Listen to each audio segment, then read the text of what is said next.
Good morning, everyone. You did my job for me by just becoming quiet at the perfect time, so thank you. It's fantastic to see there is still so much interest when we put on these policy wordings masterclass sessions. So thank you all for getting here nice and early. Hopefully you've enjoyed the breakfast and are ready for the session. So before we get started, there's just a few bits of housekeeping from me. So nothing too exciting. There are no fire alarms planned. So if there is the fire alarm sounds, you've got 3 doors along the side, and just make your way out exactly the same way that you came in. We will be circulating a PDF version of the slides, and in case you haven't noticed all the high-tech camera equipment at the back, we are recording it, so if you have any colleagues that weren't able to make the session, we can of course make the recording available. Now, we are hoping to have as interactive a session as possible, and we will come on to how we're going about trying to do that with the Slido app. But I'd encourage you just to do your best to get involved. We'll give you the opportunity to talk amongst yourself, consider some of the scenarios, and hopefully we have quite an interesting debate when we get towards those scenarios and the Q&A. Now, I'm very pleased that we have 3 fantastic speakers joining us this morning. So you can see their names on screen. We have Shahid Khan. Shahid is Chief Counsel of Berkshire Hathaway Specialty Insurance. We have on the far side Dr. Caroline Bell, Head of Wordings at QBE Europe. And closest to me, Christopher Crane. Chris is Legal Director at Wikborg Rein. So just a very brief overview of our sessions for this year. So you can see we've got 4 sessions in this masterclass series. Here we are today on your left-hand side. We'll be working next towards unravelling claims, loss and resolution, probably in about a month or 2. Then in Q3, moving to navigating the London market process, and then finally finishing off with cracking reinsurance structures in Q3 or Q4 of this year. And really, this is the opportunity for me to say thank you to all of our Clauses Committee representatives who give a lot of time to put these sessions together. Okay, so just very briefly, why do we as IUA publish model clauses? Now, there are a number of different reasons that we do so, but primarily it's because of the demand of our 76 or so member companies in the company market, so insurers and reinsurers operating in that space. And this could be because of emerging risks, it may be new legislation, perceived inadequacy in existing clauses, or we're looking at providing some alternative model clause coverage options. Now, individual insurers and brokers will carry on doing what they've always done and developing their own provisions, but our Clauses Committee brings together experts to try and put model language out there, make those tools available for practitioners in the market. Now, importantly, those model clauses, it's exactly as it says on the tin, they are just model, so they can be used as drafted, they can be amended, or entirely ignored. They're just out there as model tools. And importantly, we have a number of broking reps on our committee, which is incredibly valuable. So we have about 6 broking reps on the group at the moment. We have 1 legal expert who is sat in front of you now, but a really good balanced perspective. And we've been doing a lot over the last year or so to increase our liaison with the client community. So working very closely with AMIC, the Risk Managers Association, to ensure we're doing what we can to understand the client perspective as well as having the brokers on board. Now, considering who drafts the clauses, I've mentioned already that we have this model clause drafting facility made up of wordings and legal experts. And this is just an example of some of the clauses that we've published in the last couple of years.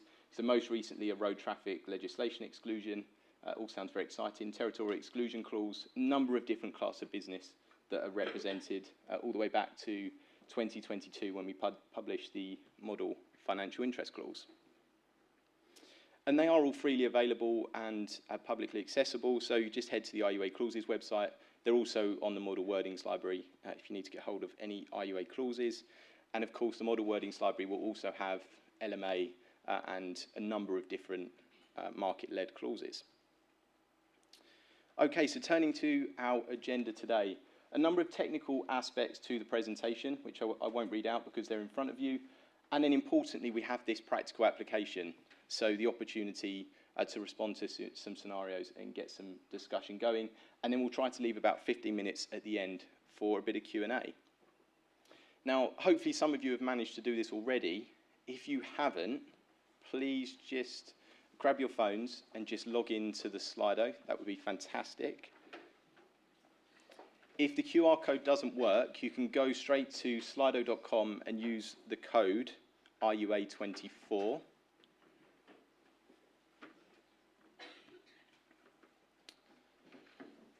If you are having any problems doing so, just nudge the person next to you and hope they're not having the same problem. No one's shouting at me. I'm hoping that means that some of you have managed to log in.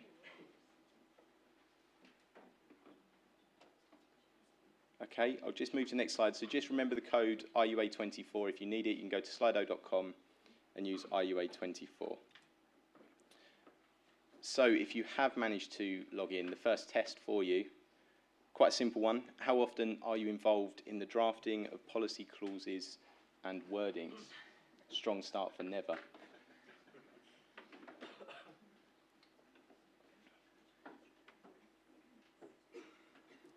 This is always a really positive point for us because we can see that the technology is doing its bit. Is there a Wi-Fi code that you could share? There is a Wi-Fi code. And perfect timing. Thank you, Russell. Thank you.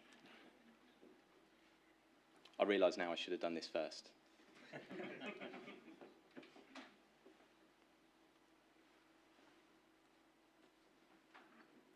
So if you've just made it into the Wi-Fi, then slido.com, IUA24.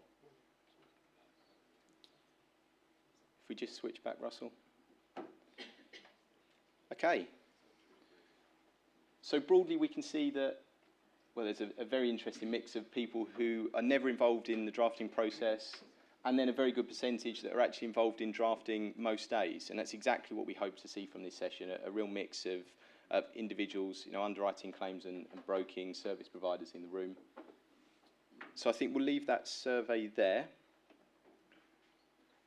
Well done, everyone, for joining. And what I'll do now is pass over to Chris, and I hope you all enjoy the session.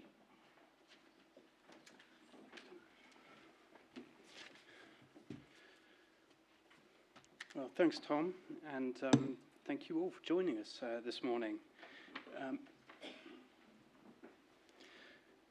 As Tom indicated, in this series of presentations, we'll look in some detail at different parts of the insurance product and the process and see how these come together and they're treated in policy wordings. Today we're going to focus on the scope, on how the scope of risk is defined. But before Shahid and Caroline look at the specific provisions and terms that achieve that, we thought it might be helpful to step back and provide some context and very briefly introduce some of the fundamental principles of insurance and insurance law that apply across all policies. And the reason for this is that they shape the structure and the language of the that we use in policy wordings and frame how we, as market participants and the courts, when they're asked to consider disputes on coverage, determine how the specific terms of a policy fit together and apply in practice. At its core, an insurance policy is an instrument of risk transfer. That is to say, it's a mechanism through which an insured shifts the financial burden of potential losses that it may face from certain risks or perils from themselves to the insurer. Because it is essentially a contract, the terms agreed between the parties define what is covered and when a loss gives rise to a claim. Those terms are recorded in the policy wording, which is why it's so important. The concept of risk management is as old as recorded history. For example, in ancient Babylon, merchants paid an additional sum to lenders so that the loan did not need to be repaid if their goods were lost or stolen. And in the Middle Ages, craftsmen paid dues to their guild, which then used those funds to provide a safety net to support their practices if there was a fire or if they were robbed. But the birth of modern insurance can really be traced back right here to London in the late 1600s. The Great Fire of London in 1666 destroyed over 13,000 homes and revealed the need for a system to mitigate such catastrophic losses, and thereby created the conditions for the birth of property insurance as we know it. At around about the same time, mortality tables were devised that helped to predict life expectancy, which in turn made it possible to develop life insurance. Meanwhile, the age of global seafaring was accelerating at pace. Venture capitalists provided the funding for merchants and ship owners to make trade voyages, whilst insurers signed the bottom of the ship's cargo manifest, hence underwriting, to indicate the share of the cargo that they would take in the event of a risk of loss. Aside from adding a bit of background colour, it's helpful to understand some of the historical development of insurance, because the earliest practices and cases provide the building blocks for how we read and understand insurance contracts now. So, what exactly is an insurance contract? You might have thought this would be relatively straightforward, or even that it would be defined in legislation. After all, it is important that we can distinguish between what is and is not a contract of insurance, because, as we will see, certain rules apply to insurance contracts that don't apply to other contracts, and insurance contracts are, of course, subject to their own regulatory and tax regimes. But neither regulators nor the courts have provided any exhaustive definition.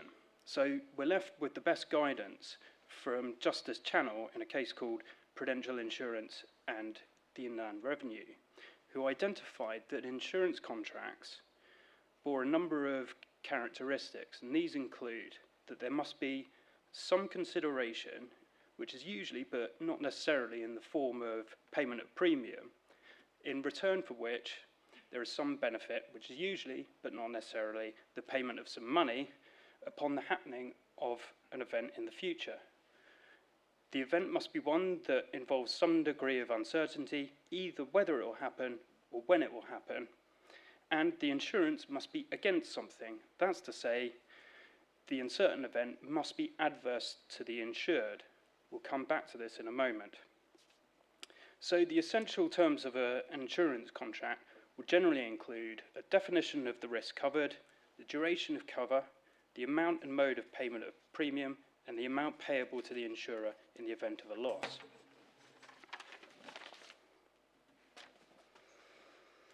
There are, of course, a wide range of different types and categories of insurance, but the most important distinction is between indemnity and non-indemnity insurance. Most property, goods, and liability insurance are indemnity insurance, and they're designed to indemnify the insured against actual losses that are suffered by the insured. By contrast, non-indemnity insurance pays a set amount on the occurrence of a defined event, regardless of the amount actually suffered by the policyholder, and that includes, for example, life insurance, personal accident, and critical illness cover. However, there's one feature that applies to all insurance, and that is that the insured person must have an insurable interest in the subject matter of the insurance. This requirement is, in a sense, the hallmark of insurance, and it distinguishes it from gambling and other sorts of risk transfer products, such as derivatives.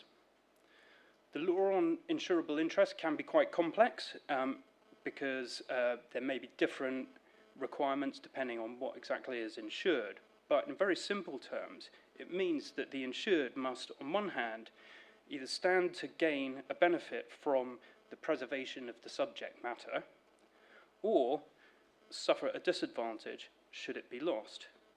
In short, there needs to be a direct link between the person and the risk insured against.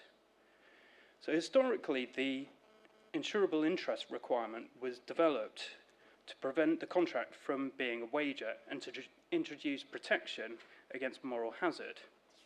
That's where an insured party might act recklessly or fraudulently if they can gain financially from an insurance claim. In the mid-18th century, it became relatively common for insurance policies to be taken out against the lives of public figures like the king, and newspapers even started to print the odds of their survival. Similarly, in marine insurance, anyone could take out a policy against the loss of a ship, and that led to concerns that people were profiteering from shipwrecks and piracy, and that these kinds of policies were fueling ever-increasing fraud and reckless behaviour. The insurable interest requirement was therefore developed as the solution to gambling in the guise of insurance. The insurance can only be taken out by a person who has an interest in the continuing existence of the subject matter. That's important because if the insured has no insurable interest, the policy may be void or unenforceable. And this can lead to some quite severe consequences where the policy doesn't correctly identify the insured party. So, for example, in a case where an individual insured timber in his own name that was in fact owned by his company, the court found that the individual did not have an insurable interest, and so he couldn't recover under the policy when there was a fire. These days, the courts are generally more flexible and inclined to find that there is an insurable interest to give a commercial effect to the policy, but the requirement still exists, and it's important to identify the insureds and to distinguish insurance contracts from others.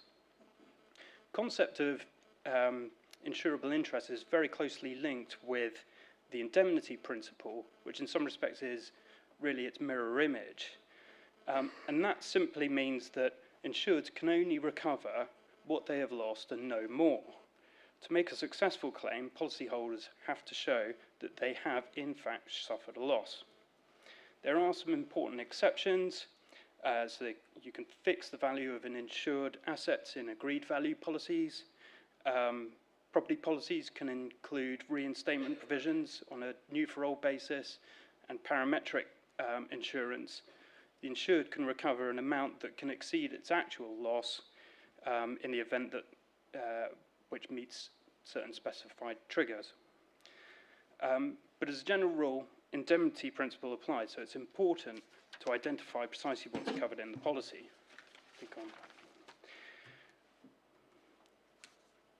Basis of most insurance contracts is caveat emptor. Basis of most contracts is caveat emptor, which means buyer beware. And this means that the burden's on the risk of the buyer in terms of finding out what's happened before entering the contract. By contrast, insurance contracts are based on the legal principle of uberrime fides, which means of the utmost good faith, and this requires all parties to act with honesty and transparency.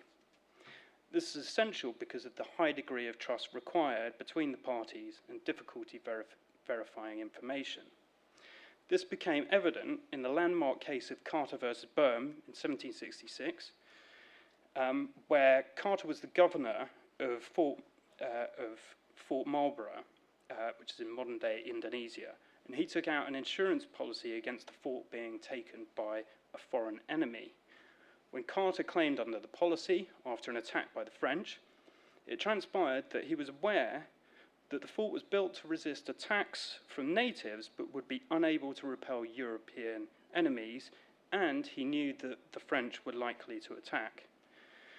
This gave rise to the principle that parties must act with honesty and transparency by fully disclosing material facts relevant to the contract and refrain from misrepresenting material facts. Over the years, the courts have consistently found that the principle of utmost good faith is so fundamental that insurers were entitled to avoid cover where there was any material misrepresentation or non-disclosure by the insured. This area has now been reformed under the Insurance Act, and we'll look at that, I think, in the next session, so I won't go into any more detail on that now. So, though the special rules do apply, as I've just said, to insurance contracts, they do share some common ground with ordinary contracts, and that includes the rules on formation. So these require offer and acceptance, an intention to create legal relations, and consideration. In insurance, the offer will usually be made by the insured completing a proposal form and sending it to the insurers, and we'll talk more about the process for concluding policies in the London market in the third session of this series. In the case of insurance, there's not normally any doubt that there's an intention to create legal relations, but this will be evidenced by the policy wording. Next, each party must provide consideration. Normally, the insured agrees to pay a premium, and the insurers promise to provide a benefit in the event of a loss. So once these formalities have been satisfied, a contract will be concluded, and it can sometimes be important to determine exactly when that happens, because if there's a material change, insurers will be bound even if there's a material change in the risk after the policy has incepted. But if the material change happens before inception, the insured will be under its duty of fair presentation to notify the insurers.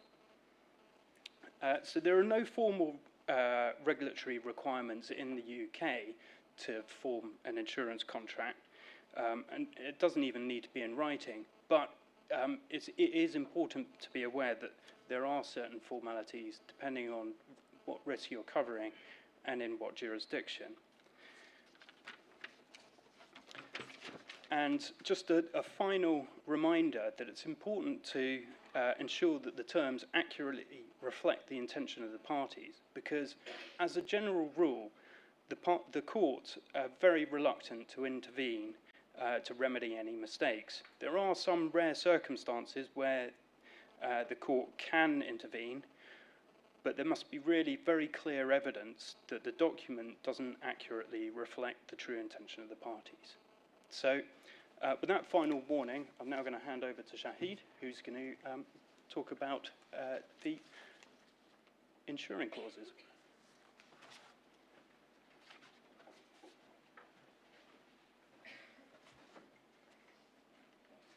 Okay, thank you, Chris, and my own welcome to each of you, and thank you for joining us this morning. We've had a whistle-stop tour of the history of insurance contracts and policy wordings and how they've come to be where they are in the London market. And my part of this presentation is a whistle-stop tour through some of the more important constituent elements of what you might see in a policy wording or a contract of insurance, as I'm going to refer to it during the course of my part of this talk. As we go along, if you have any questions, please do put them to us by using Slido. It has that facility, so let's try and be as interactive as possible. And if you want to ask something, please just type away as we talk. Insurance contracts are important. They're not easy, but they're important. They're important to your insured, they're important to your broker, and ultimately they're important to us as insurers. And each of our fates, as it were, are entwined within what the words on the page say. And for that reason, it's, I think, an important thing to consider them seriously and to devote some time and effort to understanding what I think are some of the important parts.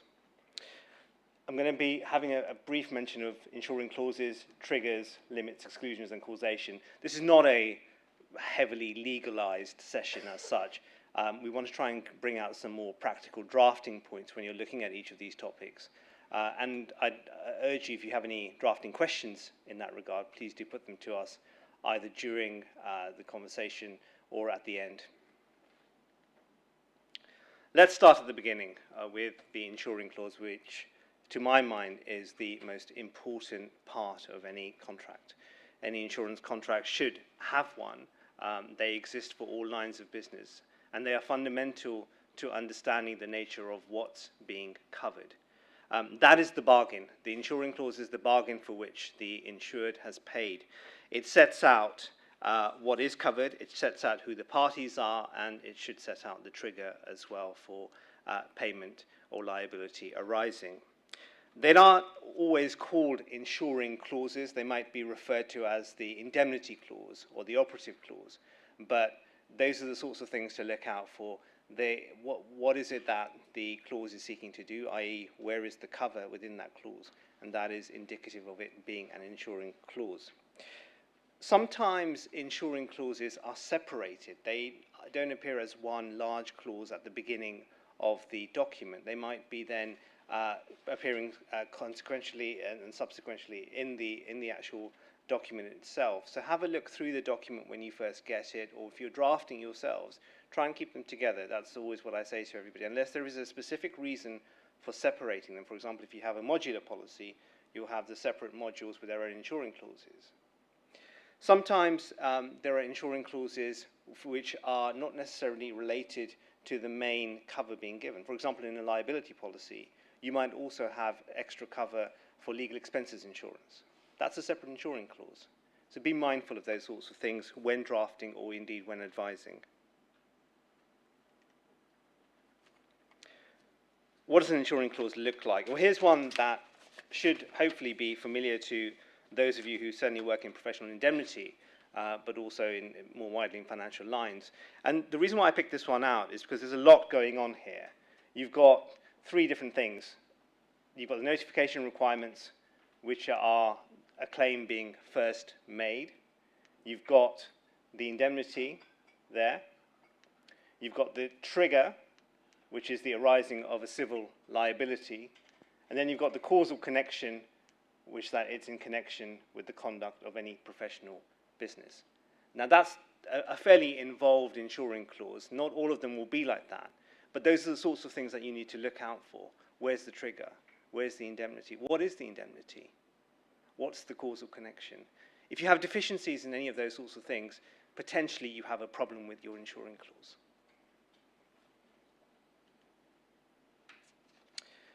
I want you to be mindful of a few things when you're looking at insuring clauses. Defined terms. We'll talk later about the approach to interpretation of insurance contracts, and you'll have heard, I'm sure, and it's trite that the courts will try to give everything its ordinary meaning, except for when you're looking at defined terms.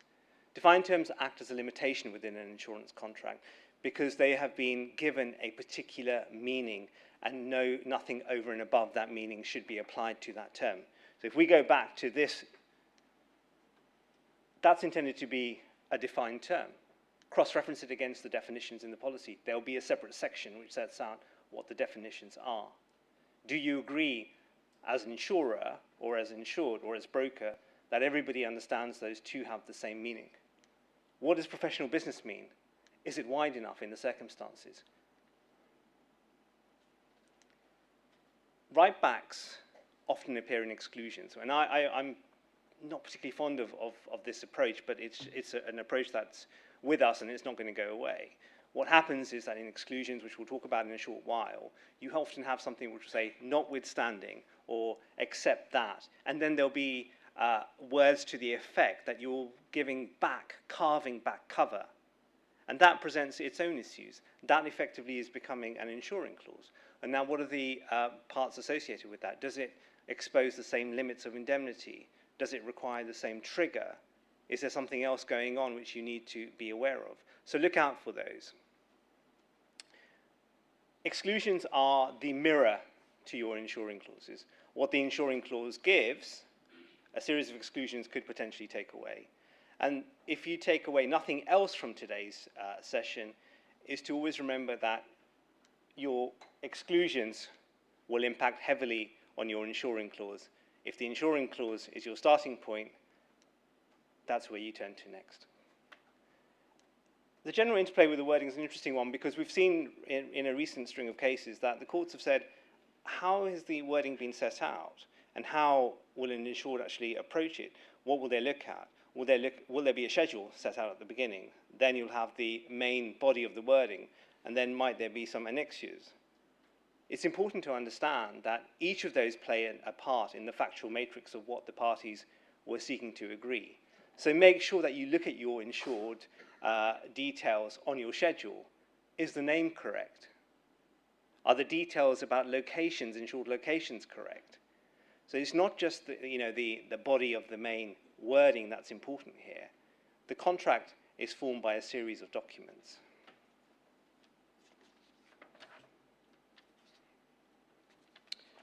We looked earlier on at the trigger, and the trigger is essentially the event that must occur before a liability arises or before there is an obligation to indemnify on the insurer. And there'll always be a trigger. It has to be a trigger. It's not possible for the contract to work. And it's important that you, as people advising on the construction of an insurance contract or drafting a contract, understand how that trigger works. Talk it through with your underwriting teammates. Make sure the broker has had some input into it, especially if it's a particularly knotty type of cover in specialty lines. I made a point there about what else may be relevant, and this we've seen in recent times arising out of all risks policies. All risk policies are policies which cover everything unless it's excluded. Okay? But you ask yourself then, if you have a property or risk policy, and essentially the cover is for property damage, but you don't have any, I don't know, exclusions, say, for example, a design defect. Arguably, is that design defect covered if you can somehow convince your insurer that that amounts to property damage? So things to think about when you're drafting. What do you actually want to exclude if it's an all-risk type policy? There are traditionally two types of coverage triggers. One is a claims made trigger, and one is something called an occurrences trigger. And the insuring clause that we started off with was a claims made type of trigger, and you'll see that quite a lot in professional indemnity and other financial lines type products, less so in property and liability, which is not financial lines liability. I made a mention there about retro dates. Okay, retro dates appear in a lot of professional indemnity policies, and how they work is that if you, as somebody who's undertaking some work, have cover, say for the sake of example, you started work on the 1st of January 2020, and that's the date from which you want uninterrupted cover for the professional advice that you're providing. At the end of that year, you renew, and there are subsequent renewals, and you're with the same insurer. But then, say at the beginning of 2024, you change. You go to a different insurer for whatever reason, but you forget to include a retro date of the 1st of January 2020, which is when you started work, and the date from which your insured wants to have uninterrupted cover. If they haven't put that in there, what happens if a claim arises for work arising out of something that you did prior to your current year? You've forgotten to include a retro date. Arguably, you have no cover.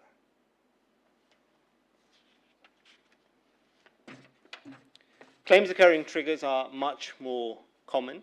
You'll see them in most policies, in property type policies, and they're much easier to understand, I think.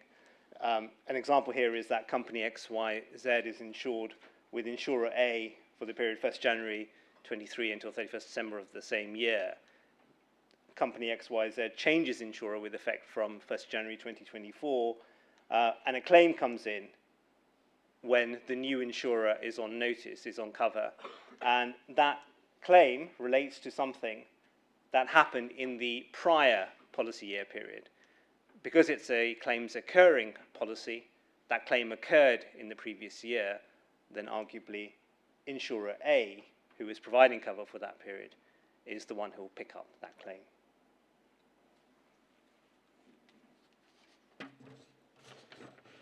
All insuring contracts must have a section dedicated to limits of liability. If you don't include the amount you as an insurer are expected to pay out, you have problems. If as an insured you don't understand what your level of cover is, there are problems. And so as a draftsperson, this is another quite important part of the policy that you should spend some time working through.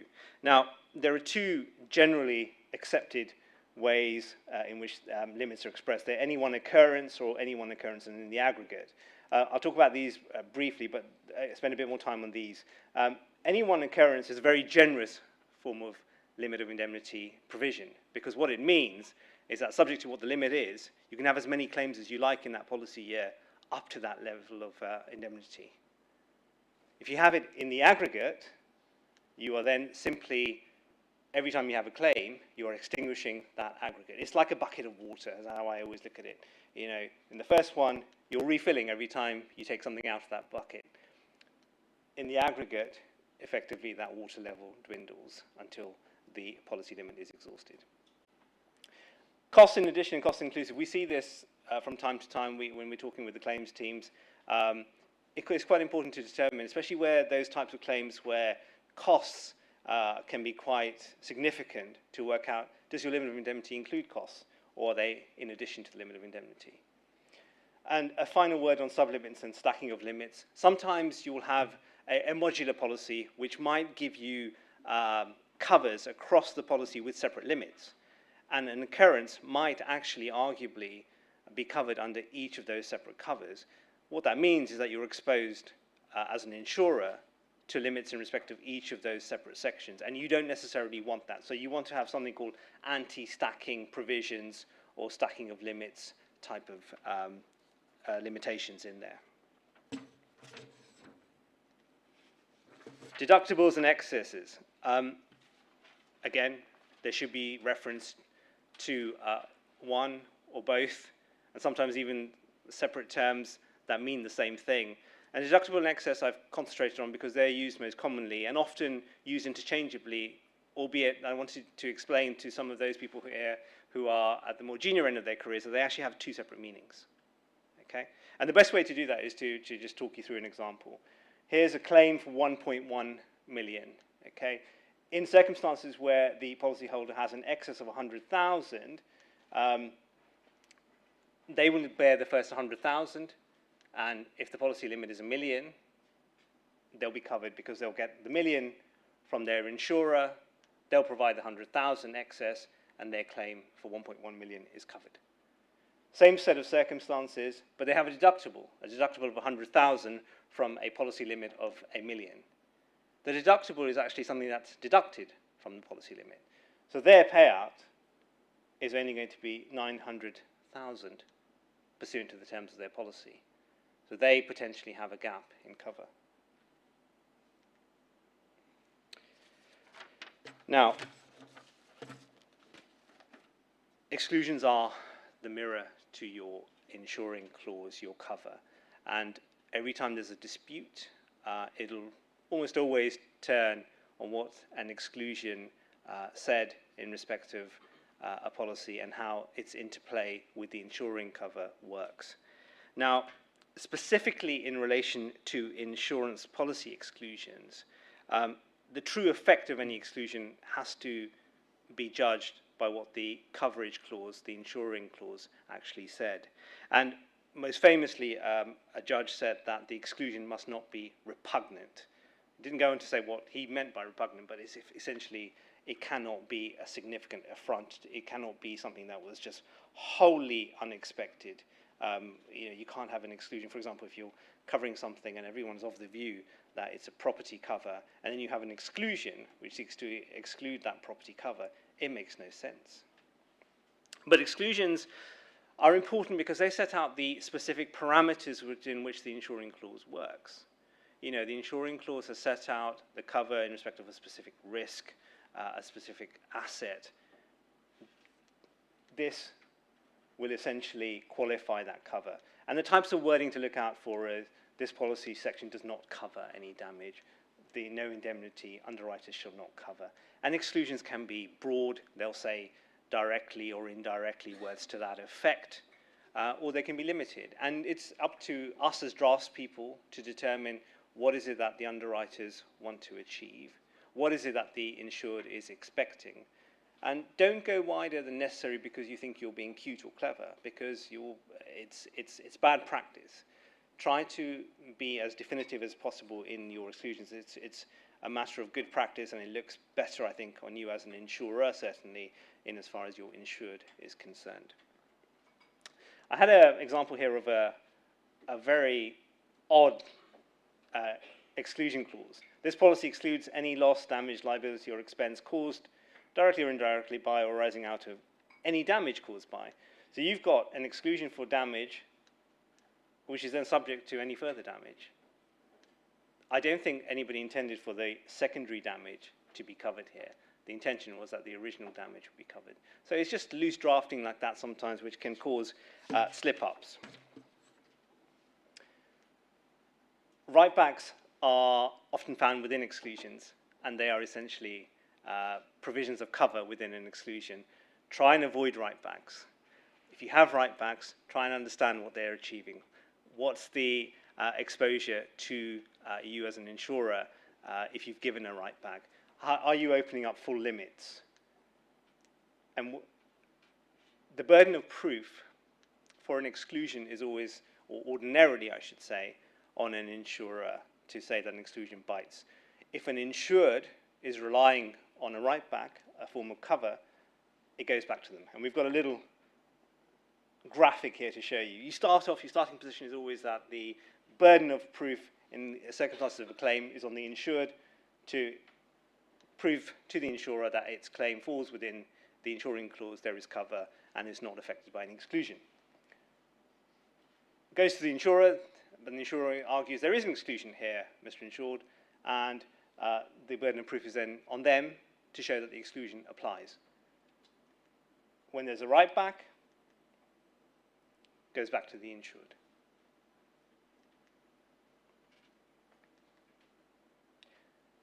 And finally, I'm going to end with causation, which is a topic for another day in its entirety, but for today's purposes, and from a drafting perspective in particular, I want to bring out a couple of points which will then have you tested on in just a second.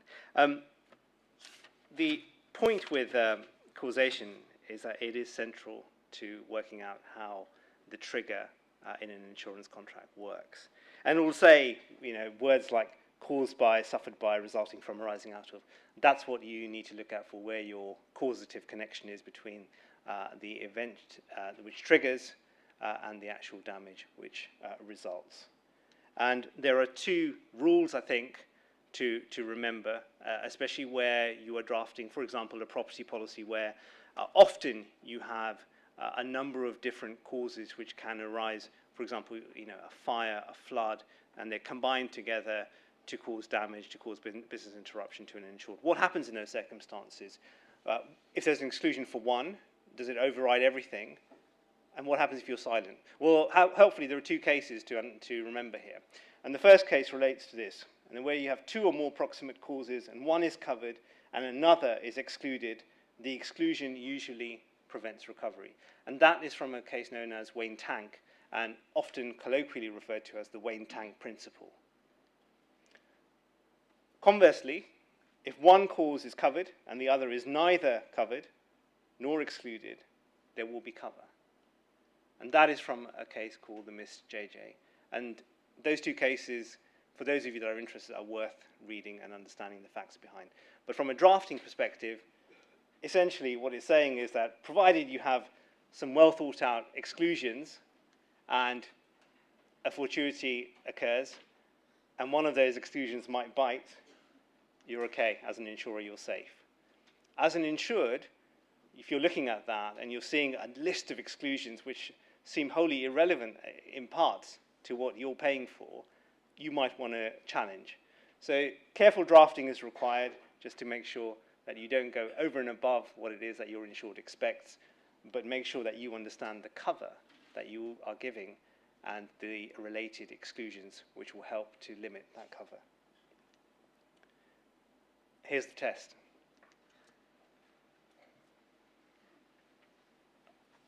During the war, and in the sleepy hamlet of Blunderfield, Mr. Albert owns a piece of family land, and this land has a secret. There is a World War II bomb on that piece of land that has lain undiscovered since 1942, and one day whilst he's gardening, he finds the bomb. And there's nothing else to be done except call in the army and ask for a controlled detonation of that bomb, because he can't carry on gardening otherwise. Now, he submits, the army come in, they detonate the bomb, and the payload is far more excessive than he imagined, and pretty much everything on his land is destroyed. He makes a claim under the terms of a property policy that he has. The insurers, thinking that this is some sort of elaborate hoax, reject the claim. They say that we have a war exclusion, and the bomb falls squarely as being caused and occasioned by war. And the ensuing events, the detonation, all flows from that, and therefore this exclusion works. The question is, are they entitled to rely on that exclusion to reject that claim? Think about the facts here. You had something that happened back in 1942, a bomb was dropped, nothing happened for the next 80 or so years. Then there's an explosion. He had no control over that. The army determined that it had to be exploded. That was the only way to safely remove that bomb from his premises.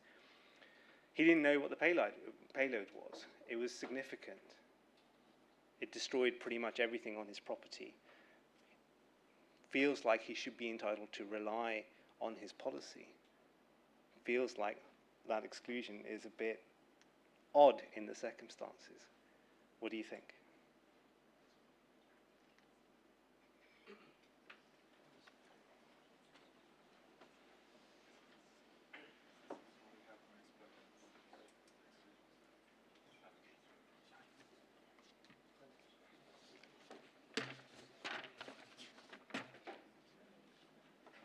Ten seconds.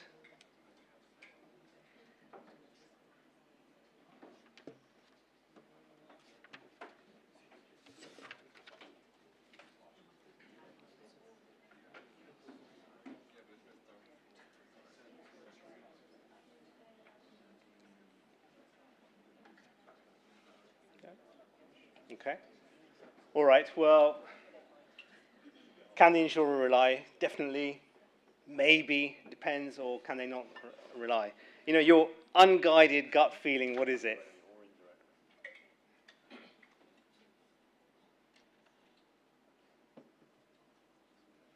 Interesting. But the yeses have it. They are able to rely on this because in an analysis of the facts, that explosion would never have occurred had there not been a war, and therefore the dropping of the bomb during the Second World War in 1942 was a proximate cause. And following Wayne Tank, if you have, you know, and the explosion itself was also a cause. If you've got two proximate causes, one is excluded, the exclusion bites. So interesting interpretation there, but just goes to show you, be careful with your drafting and have a think about what any eventuality might arise. With that, I'm going to hand you over to Caroline, who's going to carry on our whistle-stop tour.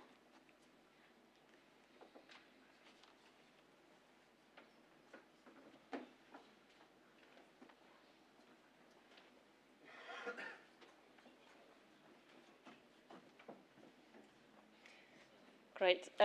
Thank you very much, Chris, for setting the background and the kind of big legal concepts, and then Shahid for kind of zooming in onto the insurance contract and some of the clauses. So I'll continue with the zooming in, and I'll talk to you a little bit about more contract terms, conditions and warranties and the remedies for them.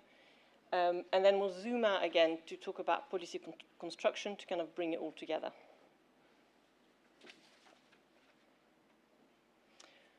So, contract terms.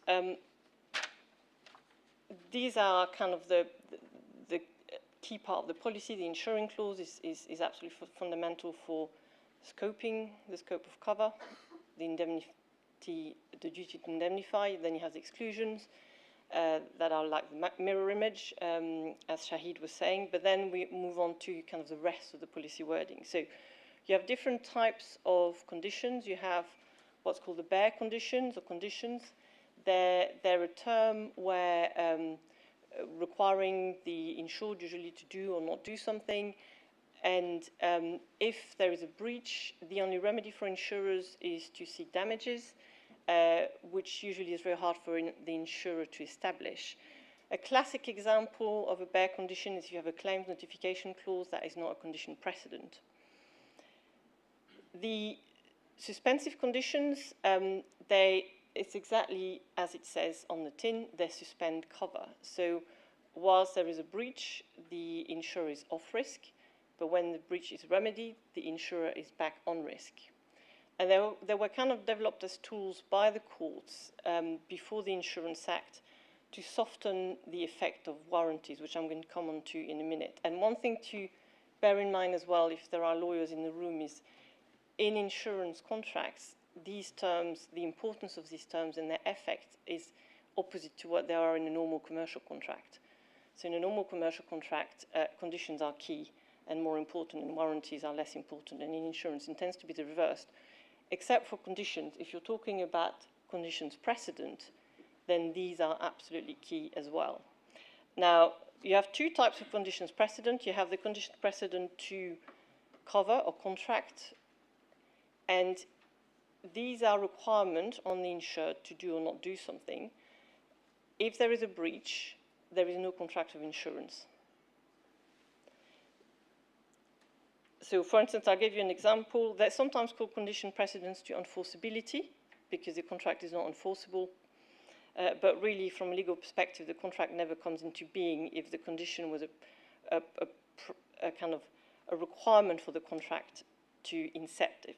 So there was one example from a case. There was a builder's risk policy on a yacht that was subject to survey and to valuation prior to navigation. If the insurer is not provided with that survey and the valuation, the policy never incepts. The other type of condition precedent is a condition precedent to liability, and that relates to a particular claim. So it will be liability to pay a claim, and a breach of such condition precedent doesn't mean that the policy doesn't come into force. The policy is incepted already, but it means that the insurer can reject the claim. So an example would be in a property policy, hot works condition. So if your client uses kind of specialist equipment, hot works, that requires health and safety procedures to be followed, and you say it's a condition precedent that you do this and you follow the health and safety procedure so that you work safely, failing which we will not cover you effectively for any claim that arises from a loss caused by any work you do that's covered under the hot works provision, effectively. So that's the difference between the two. Now, what is key here is the drafting, and the language is key to interpretation, but using the term condition precedence is not sufficient. And the courts are very wary of this. So if you have an entire insurance policy that says every term is a condition precedent, the court will look beyond that and will want to look at the substance and the intention of the parties, whether it really was intended to be a condition precedent. But likewise, you can have a term that is construed as a condition precedent by the court, even if it does not say so, because the way it is drafted makes it clear that the insurer really did not intend to be on risk unless the insured had complied. So if you have a term such as, we will only indemnify you if you do this, or cover, so like the example I gave you earlier from the case, cover is subject to you supplying this information. That's clear enough. Now, I would say, as a matter of good practice, you should always flag your condition precedents. You should limit them. You should only have them where they're absolutely essential and necessary. And you should really make them clear, crystal clear to your insured, your clients. So you just have to call them what they are. If you want it to be a condition precedent, you call it a condition precedent. And then it's a lot better and compliant with the consumer duty as well. So I said earlier that warranties are the really key important contracts, terms in insurance contracts.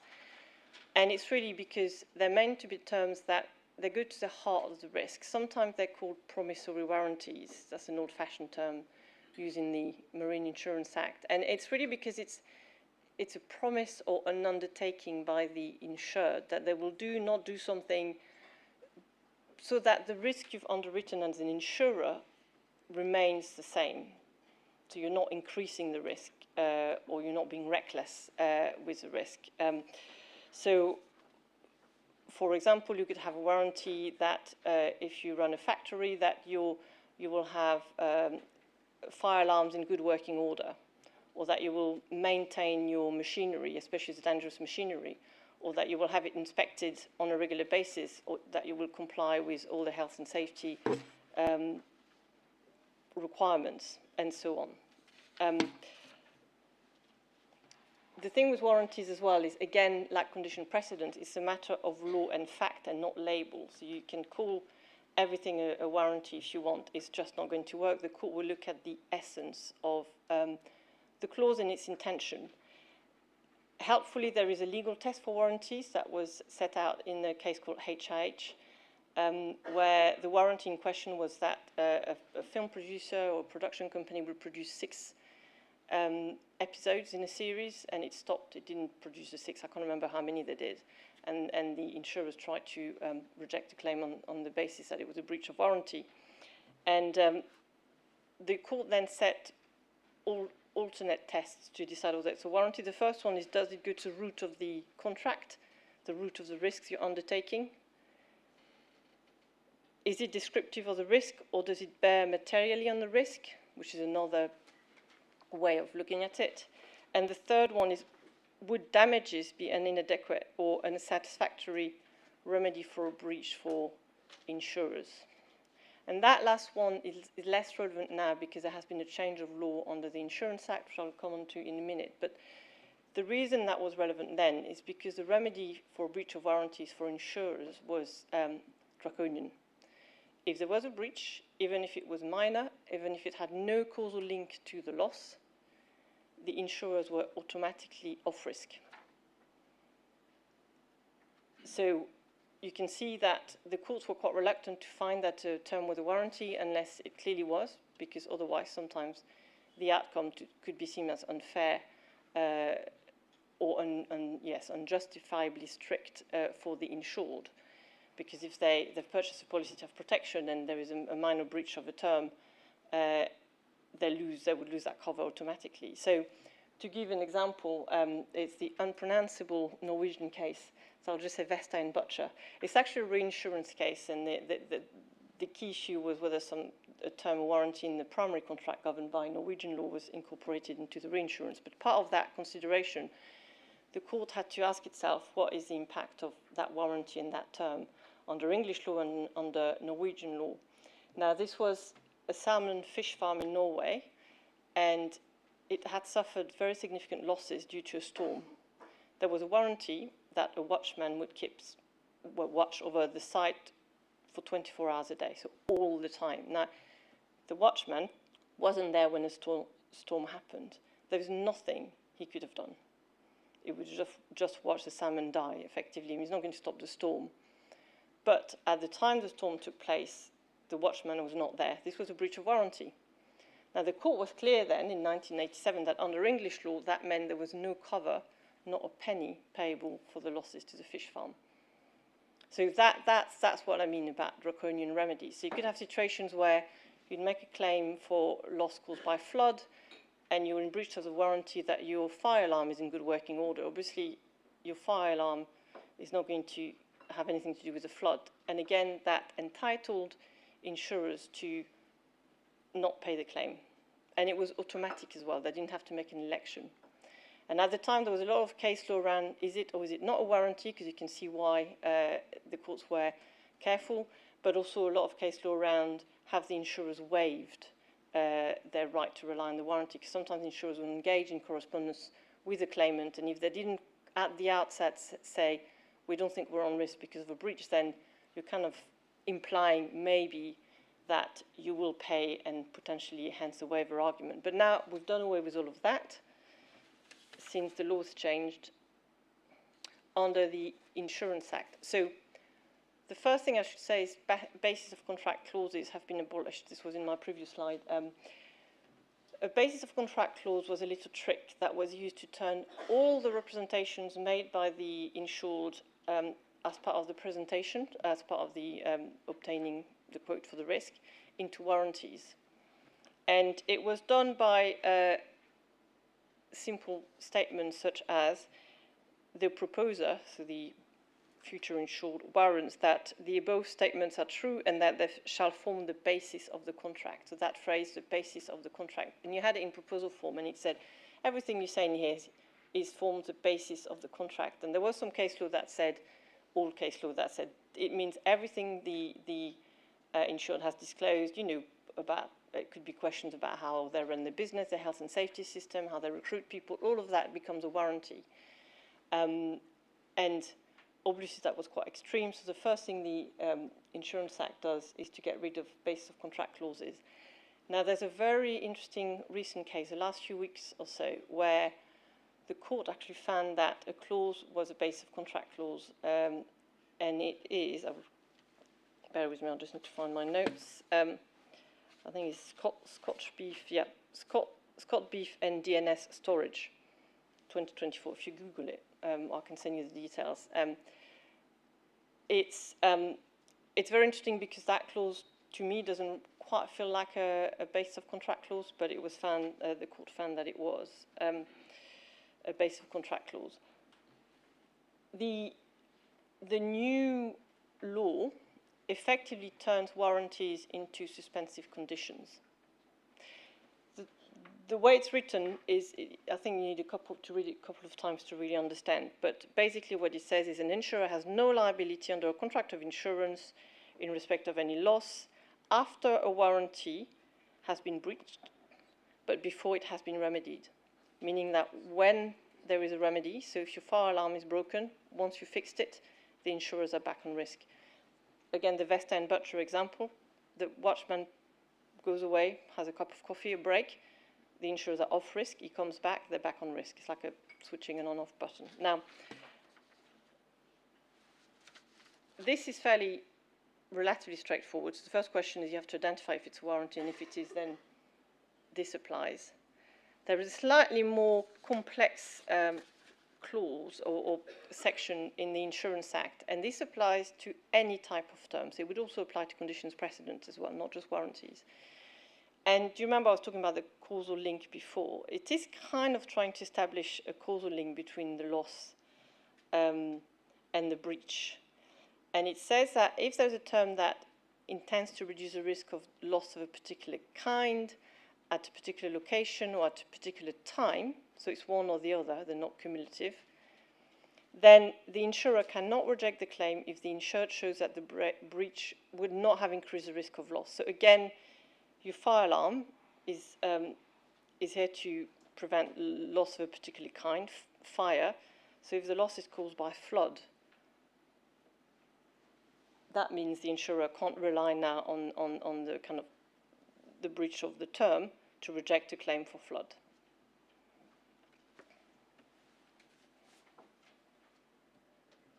So now onto the scenario. Knitwear manufacturer, knit happens. if you like puns, there's a lot more coming up. This is actually based on a real case, but it wasn't called that. Is insured under a property policy that contains the following clause. It is warranted that the sprinkler systems at the premises must be inspected by an approved sprinkler engineer. Now, news to me, I did not know there were sprinkler engineers, but apparently there are, within 30 days of renewal. And the inspection is 10 days late. That's a warranty, that's a clear breach. Now, the questions are, and please go on to Slido, I'll move to the next screen. So the first question is, can the insurer reject a claim for damage caused by flood on day 35? Oops.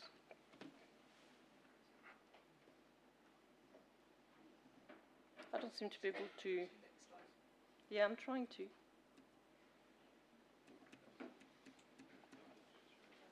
It's frozen.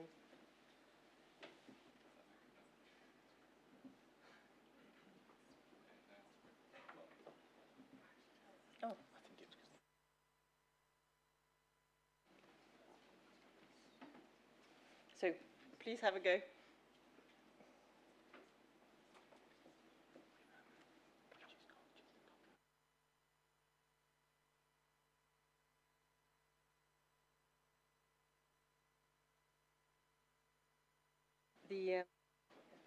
I can't see the answer.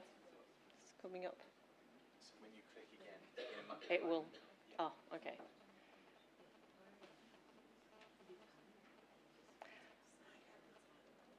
Okay, I think we'll stop here. And I'm glad to see that you've been listening. So the insurers cannot reject a claim for flood damage because that's got nothing to do with sprinkler systems. So it's the application of that clause 11, section 11 I mentioned before.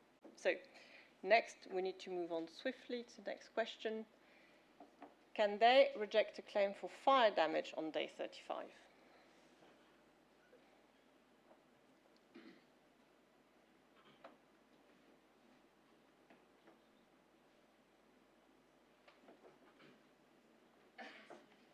I suppose that gives you the answer, and yes, this is the correct answer. They can, because on day 35, there has been no inspection of the sprinkler system.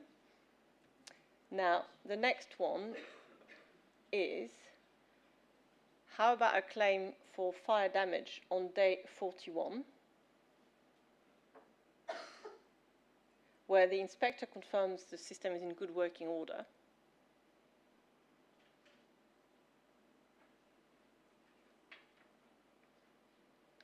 and the same question, but where the inspector recommends rectifications to the system?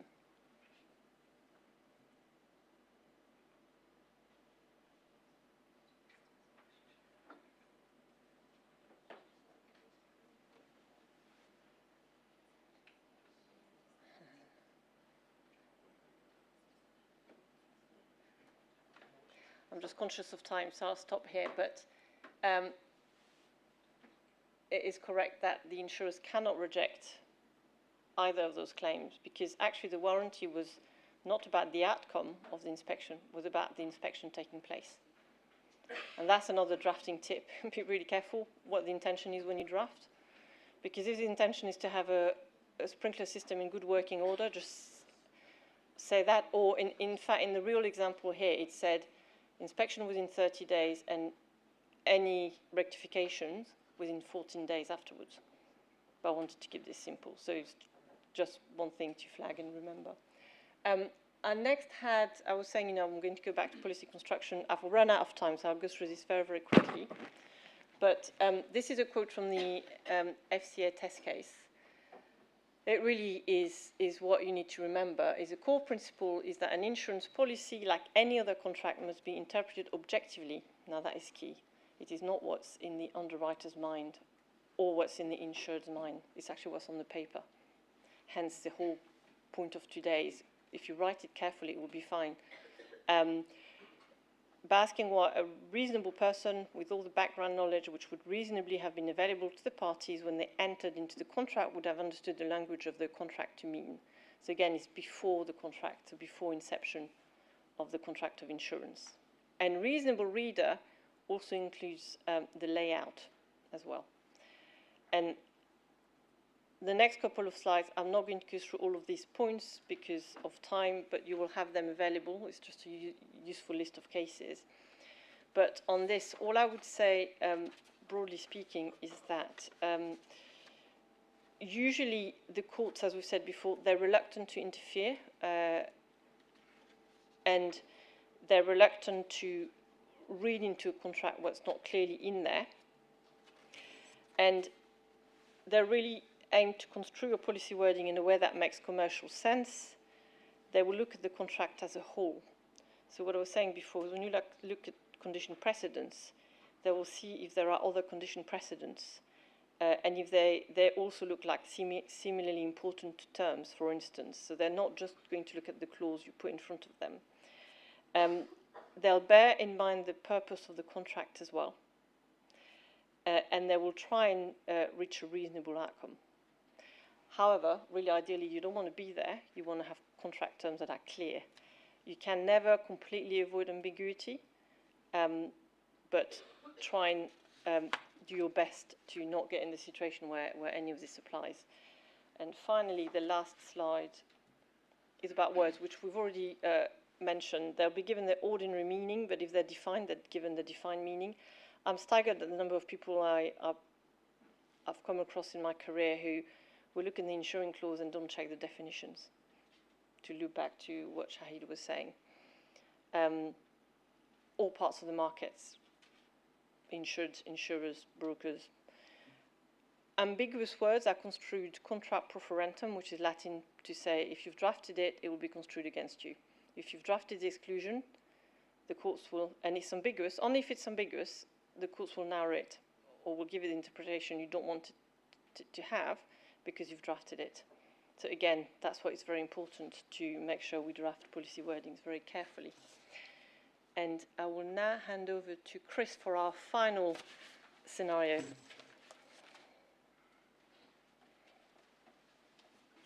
Caroline. Right, I'll try to do this very quickly, but it's not easy because it's a bit of a tongue twister. So bear with me as I completely trip over my words and confuse all of you. But this scenario, we're trying to bring out some of the points that we discussed on insurable interest and construction of the policy. So in outline, the scenario is that the Swan in Bath is a hotel and pub operated in Bath.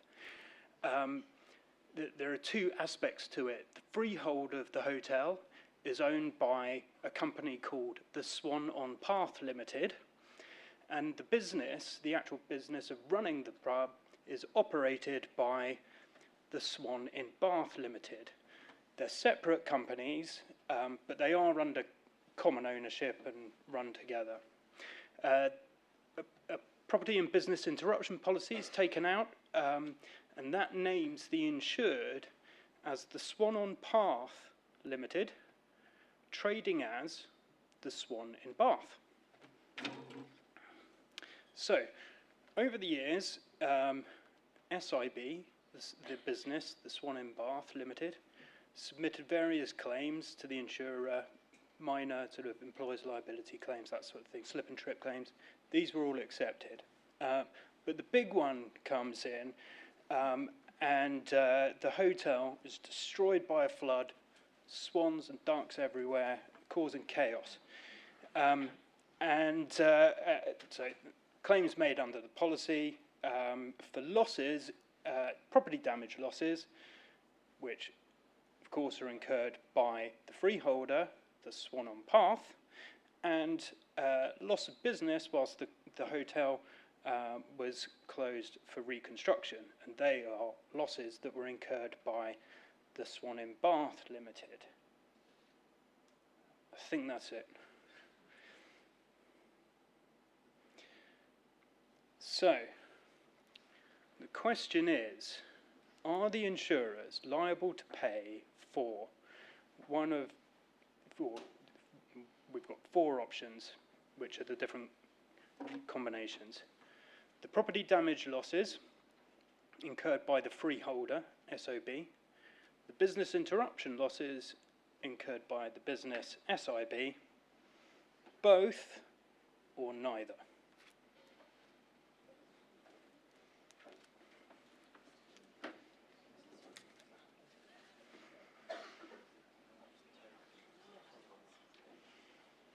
What do you want to do?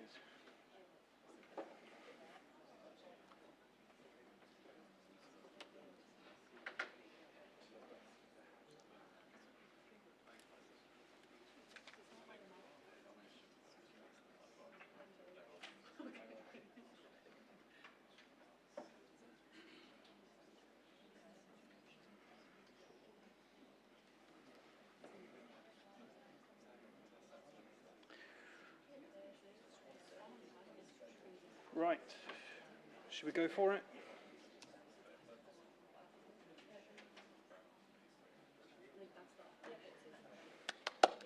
Very good, you did better than my colleagues. So some of you might recognise that this is a scenario that's modelled on a case, fairly recent case known as the George in Rein, where there are similar facts. And the potential problem comes about because the business, Swan and Bath Limited, is not specifically named as an insured, and so they're arguably not a party to the contract and have no standing to bring the claim. Equally, the freeholder, the Swan on Path, is separate from the business and so has arguably no insurable interest in any claim for the business interruption losses. But in this case, the majority, or nearly the majority of you were correct, because the courts said that if you applied the policies or the principles of construction that Caroline outlined quite quickly, but the important one, which is that the courts will look to give effect to the objective intention of the parties, taking into account their background knowledge. And in this case, the previous claims that the business submitted to the insurers, which were accepted or at least not challenged, that knowledge was imputed to the underwriters, and so taking that into account in terms of the background knowledge, a reasonable person would understand the insured to mean the Swan on Path Limited and the business operated by the Swan in Bath Limited, trading as the Swan in Bath, as being the definition of insured, and this clears up all of the challenges that mean that the insured was actually entitled to recover under the policy. It's also, despite my start warning at the beginning, one of the rare occasions where the court indicated that even if it was wrong on the construction, it would have been prepared to rectify the contract to insert those words so that the business was also named as an insured. I think that's it. Well done. Yeah, very well done. I've now watched Chris go through those slides twice, and I still don't think I know the answer, which is amazing. And don't feel too hard done by on the earlier questions, because both of those scenarios, were real cases, and there were pretty strong arguments on both sides. So yeah, thank you for getting involved. And we do have a number of questions. I can see that everybody has been quite busy. We've got just over 10 minutes, so we've pulled out just a few key questions to kick off with. We'll see what else we can get to, and then I have got a roaming mic, so I'm happy to run around the room if we have a couple of others. But one of the key questions that cropped up, Caroline, I'll put to you in the first instance, was actually about the consumer duty, and you can't see it on screen now because it's a little bit further down. But it was essentially, what has been the impact of consumer duty in broad terms on policy wordings? Can you hear me? Because there's no mic. Okay. There you go. Yes, it is working. It's hugely important. Personally, from my perspective, it should always have been how the industry looks at its wordings. But in my background and in my career, I've not always been on the insurer side, so I can see all perspectives.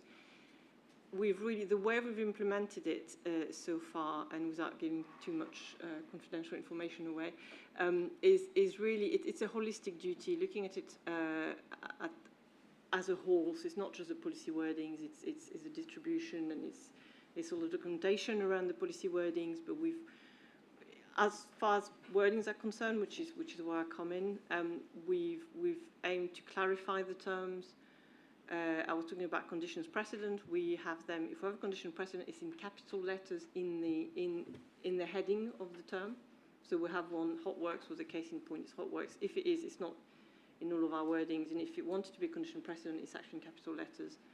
And we've added a policy guide at the beginning that explains, how the policy works and explains condition precedents and so on. So it's work in progress. There's always more we can do, but that's kind of where we started. One of my personal aim would be to have more succinct policy wordings, would be to have better digital presentation of policy wordings, but it will take time to implement.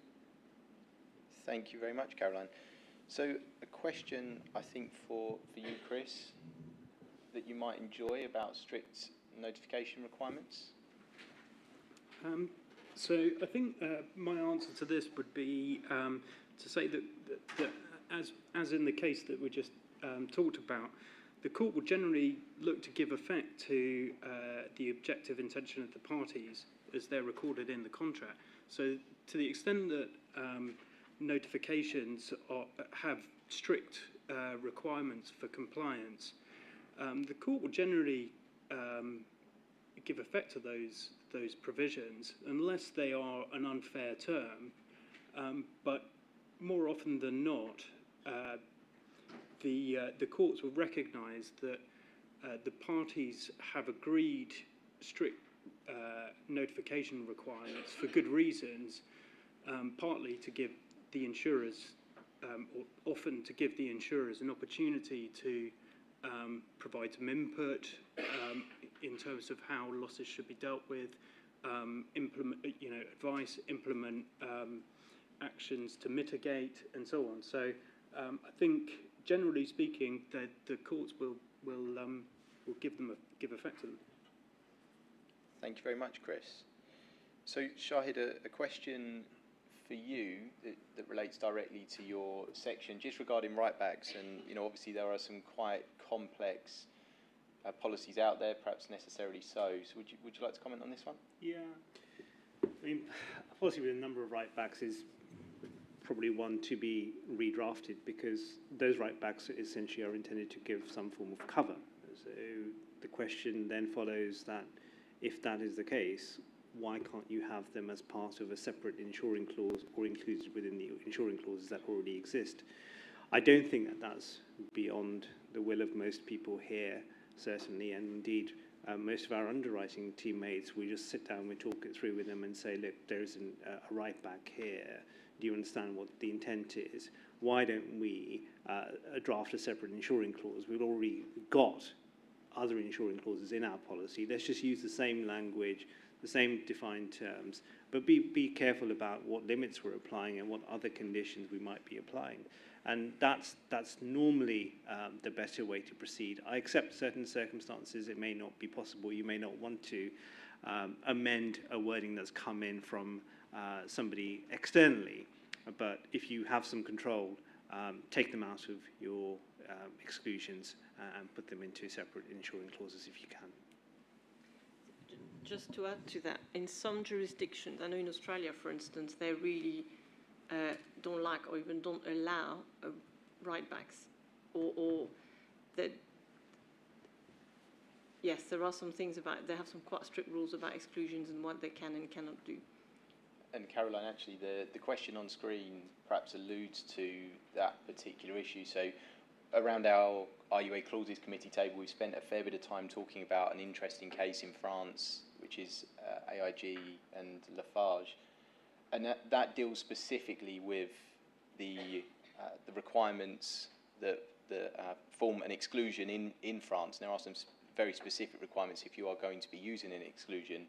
And if an exclusion is considered to be overly ambiguous or overly broad, it is quite possible that, as is suggested here, the exclusion can be found to be invalid.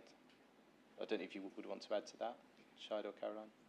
Yeah, and France, obviously, you probably noticed I'm French, but is particularly strict on policy wordings. But it's far from being alone. There are loads of requirements in many other jurisdictions, even common law jurisdictions, as I said, Australia being one of them. one of the rules with the exclusions in France, which I think is a good one to bear in mind, is that they have to be finite. They don't like open-ended exclusions. There has to be a scope to them. And I think that was one of the problems with it was a sanctions clause in that case. The fact that they have to be in capital letters and all this, you can ignore, and that applies in France. But that idea of an exclusion, because put yourself in the shoes of the client, they have to know exactly what they're covered and not covered for. Yeah. It can't be open-ended, yeah. No, I agree. And also, if it's drafted so very broadly, is it actually an exclusion, or actually are you trying to put some conditions in there? Ask yourself the question, why is it so broadly drafted? Is there another way of achieving this within the terms of the contract? Okay, thank you very much. So there are a number of technical questions here which are all fantastic, and actually we were just having a very quick chat to say it might be helpful for us to put together a Q&A document to circulate post-event, because I appreciate there's quite a lot of detail in here for us to get through, and we're more than happy to do so. What I'd encourage you to do is to actually take the opportunity now, and we can leave the session open to submit any questions that you have. You'll appreciate that Caroline, Shahid and Chris, they're not here and even post-event to talk about complex ongoing cases and to opine on any of those issues, but they are certainly happy to pass on to the best of their ability their drafting expertise. But one really important question for us to touch on before we move to the key takeaways very briefly. Would someone like to get us started on this? I don't think that they're overlooked anymore. I think it's changed. I've really noticed to see change since the test case, and it's been a long time coming. So I think it's changed for the better. But in terms of improving image, it's doing things like what we're doing now, and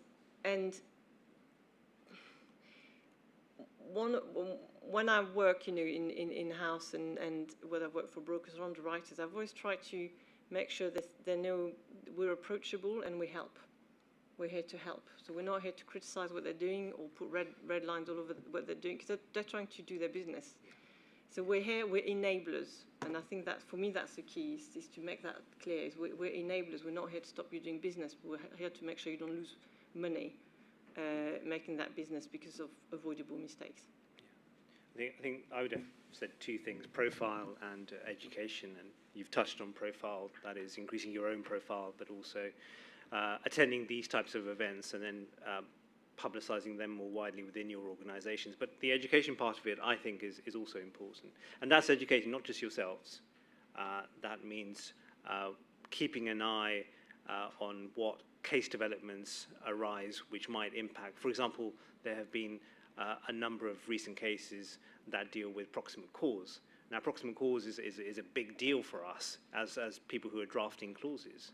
And if you know the cases and you go and read them and spend some time with your claims colleagues who might have a different perspective, that I think is quite an important thing. And the other part of education is actually get to learn your policy wording. Spend time, especially if you're in the more junior stage of your career, spend time with your underwriting teammates. I spent lots of time with my casualty and property underwriting teammates when I first started out doing this. I still do. I think that I learn a lot from them. And in turn, the learnings that I have from one line of business, I'll try and impart to other lines of business within the organisation. So I think from my side is profile and education as well. Thank you both very much. Chris, do you want to very briefly add? Not really. I think Caroline and Shahid have given really good answers there. So I don't really have anything to add to that. But events like today and making sure that there's a platform for wordings specialists to get together is important. Yeah, absolutely. Thank you, Chris. And it is probably testament to the fact that we now have around just under 50 representatives on our own clauses committee, and that number was probably something like 15 5 years ago, and we're going to have to get a larger meeting room. But it's all very positive. So very briefly, and then we'll let you all go. So fundamentally, we have these 8 takeaways. So understand what you are covering and what you are not covering. ensure that the insurance contract reflects your intent.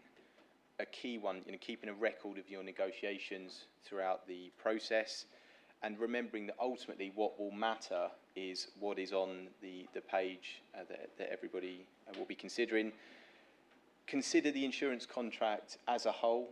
It's often easy, I guess, to hone in on very specific sections and clauses, but you need to understand how that affects the contract in its entirety. And of course, keep it simple. There's a quote here from the BI test case. Your reader is not a pedantic lawyer.